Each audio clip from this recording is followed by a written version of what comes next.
Yitzhak Shamir happened to be unusually abrasive. He would wait until James Baker showed up in Jerusalem, and right at that moment brazenly announced, we're setting up a settlement on such and such a hilltop. Okay, you don't treat the Godfather that way.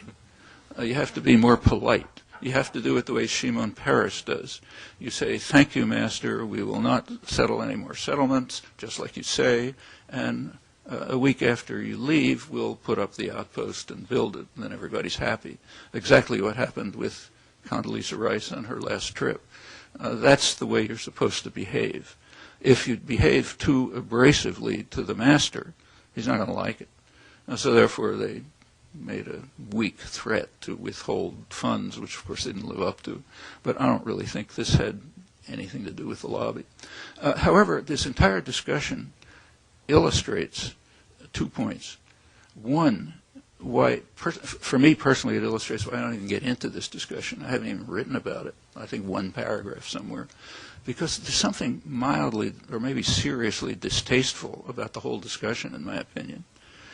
As I said, a nation is dying in front of our eyes, okay? And we are focusing on an abstract discussion, which may be appropriate for some seminar somewhere, about the various factors that influence policy, which overwhelmingly coincide, but sometimes differ. And we're asking, well, you know, which one is more influential in the few cases that they differ? Actually, I basically agree with you. Where for this abstract discussion, where major U.S. interests, in the sense of interests of those who matter, where they're involved, the Israeli lobby has no effect. On issues that don't matter much to the United States, yeah, the lobby can have an effect, just like the Armenian lobby can have an effect. The Armenian lobby came very close to, just a couple months ago, to seriously harming U.S. relations with one of its most important allies, Turkey, over the Armenian genocide. But they came pretty close. And that's what lobbies can do. But where any serious interest is concerned, they're just told to get lost. That was true on the China case. 2005 was particularly striking. Again, in 2000, the North Korean case was a very important case. North Korea had agreed to stop sending any missile technology or any other advanced military technology to the Middle East, the entire Middle East, in return for Israeli recognition. And the Clinton administration simply told them no. And for Israel, that is a very serious significance. There was a big fuss a couple of months ago about Israel allegedly bombing some site in northern Syria, which is supposed to, claimed had North Korean support. Well, whatever tiny element of truth there might be to that, there would be nothing at all like that, or even any threat, if Israel hadn't bowed to U.S. pressure.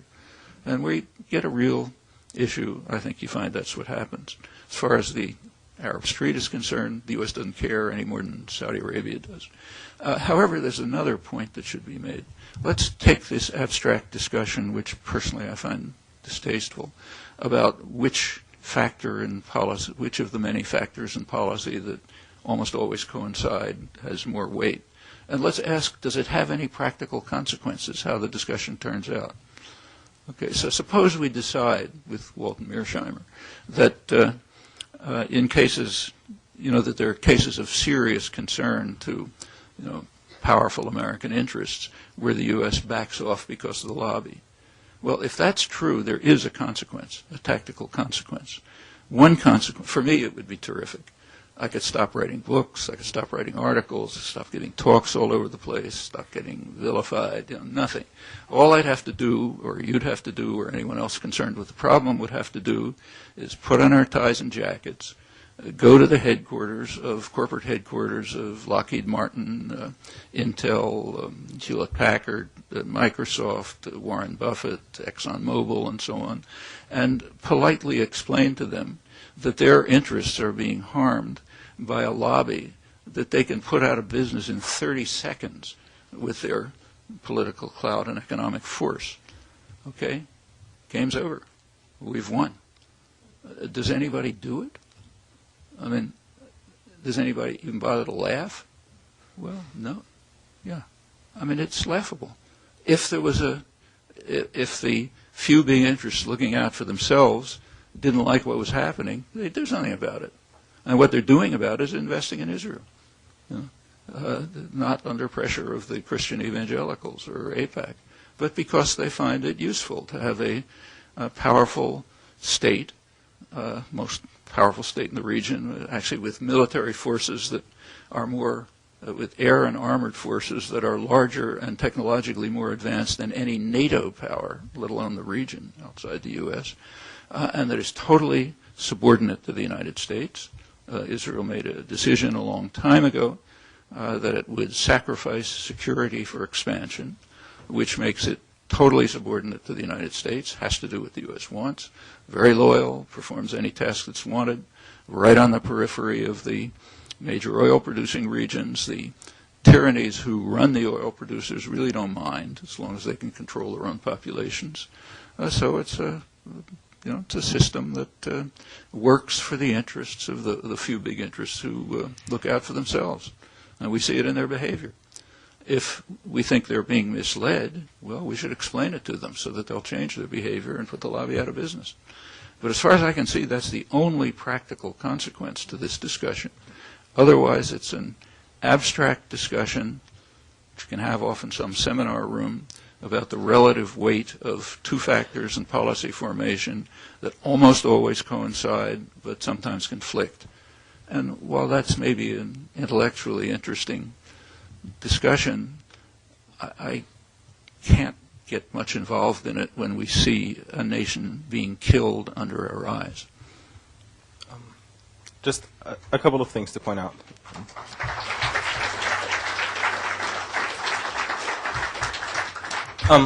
If I thought that this discussion was entirely of no consequence to basically activism to end the occupation and so on, I would consider it distasteful as well.